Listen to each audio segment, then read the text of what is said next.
অচিরেই শুরু হচ্ছে চট্টগ্রাম কক্সবাজার মহাসড়ক ৬ লেনে উন্নীতকরণের কাজ। চলছে সমীক্ষা।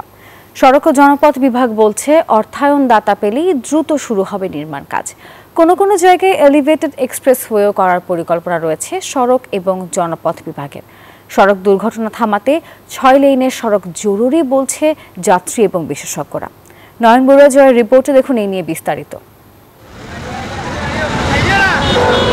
চট্টগ্রাম থেকে কক্সবাজার মহাসড়কের দৈর্ঘ্য ১৪৮ কিলোমিটার। সরু এই মহাসড়কে ৫০টির বেশি রয়েছে বাঁক। সড়ক ও জনপথ বিভাগের জরিপের তথ্য মতে এই মহাসড়কে দিনে গড়ে ২৬,৬৮৪টি যানবাহন চলাচল করে। সবচেয়ে বেশি চলে ৩ চাকার বিভিন্ন যানবাহন। তাই হচ্ছে প্রতিনিয়ত দুর্ঘটনা, সড়কে যাচ্ছে প্রাণ। তবে শেষমেশ এই মহাসড়কটি ৬ লেনে উন্নতিকরণ করার উদ্যোগ নিয়েছে সড়ক ও জনপথ বিভাগ। চলছে সমীক্ষা।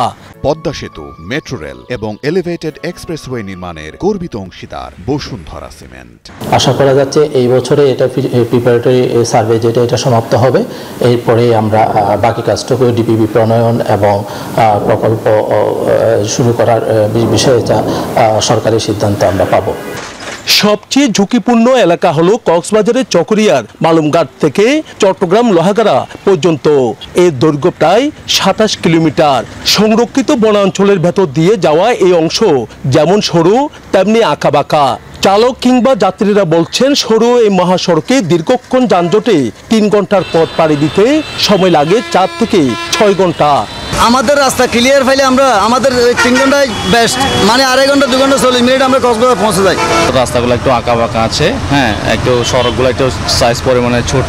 আমাদের অনেক সুবিধা হবে, কোনো যানজট থাকবে না, গাড়ি সুন্দরভাবে চলবে, স্মুথলি চলবে।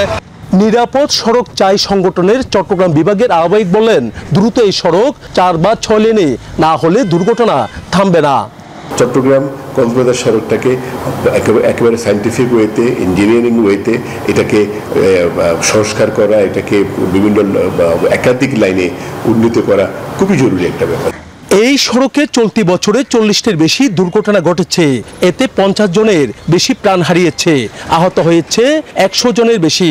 এর আগে ৪ বছরে শতাধিক দুর্ঘটনায় নিহত হয়েছে আরও ২২৪ জন।